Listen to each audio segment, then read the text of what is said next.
teh dijamakan beliau mawon ya Pak. Sunnah Rasul ataupun Nabi menganjurkan kita tidak berkeliaran ataupun bersenda-gurau di awal malam. Mate aja sih. Astagfirullah.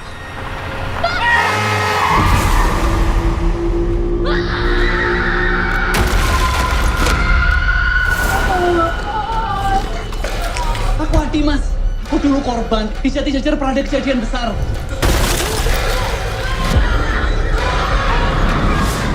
Tutup pintunya!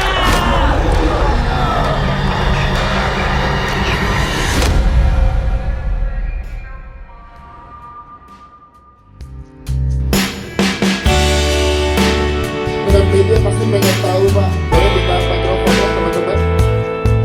Ketika kemudian kita mengerjakan waktu maghrib 2 ini tuh kita punya PR yang cukup besar, bagaimana kemudian kita bisa mengeskalasi semua materi elemen yang kita punya dari waktu maghrib 1 itu, dan semoga memang capaian-capaian yang ada di film ini yang berasal dari semua kerja keras kami, produser.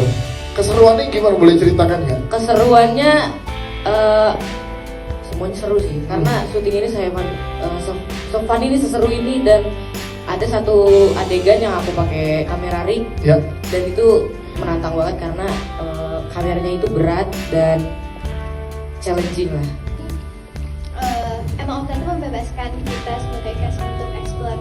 Cuman waktu itu untuk karakter aku, Om Tata kasih referensi soal karakternya Wulan ini. Terus juga dibantu dengan coach acting, kita reading, terus juga latihan dalam karakter. Dan itu sangat membantu banget buat aku. Jadi ya. Jadi semua di-build saat workshop dan juga reading ya. Siap, terima kasih anaknya. Mereka tuh banyak banget ngasih aku insight juga sih sebenarnya. Kayak aku banyak ngambil inspirasi dari mereka, energi positif mereka yang luar biasa. Sampai malam pun masih semangat, kita yang udah ngantuk misalnya udah lemes atau segala macam, tapi ngeliat mereka yang masih aktif tuh jadi kayak kita harus punya energi yang sama gitu. Terus kalau untuk cara nge-buildnya gimana, dengan riset tadi, kita nge-build sendiri ceritanya. Selain ngeliat dari waktu maghrib 1 sih sebenarnya kita nge-build sendiri kira-kira apa yang dirasakan seseorang yang memang dari kecil dia sendiri, terus kayak temannya semua habis, dan betapa besar dendamnya dia yang dia bawa gitu untuk bisa membunuh musuh dari kita sih. Jadi sebenarnya dari situ sesimpel itu. Jadi bagian dari film Waktu Maghrib 2 ini senang, apalagi sutradaranya Pak Tata Pak. Wih, Sutradara idola saya dari kecil lahir langsung Tata.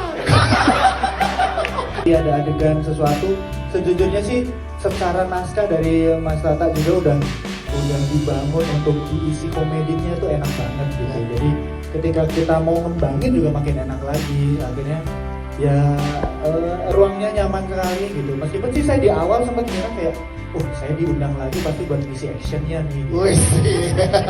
Tapi ada actionnya ada. Maksudnya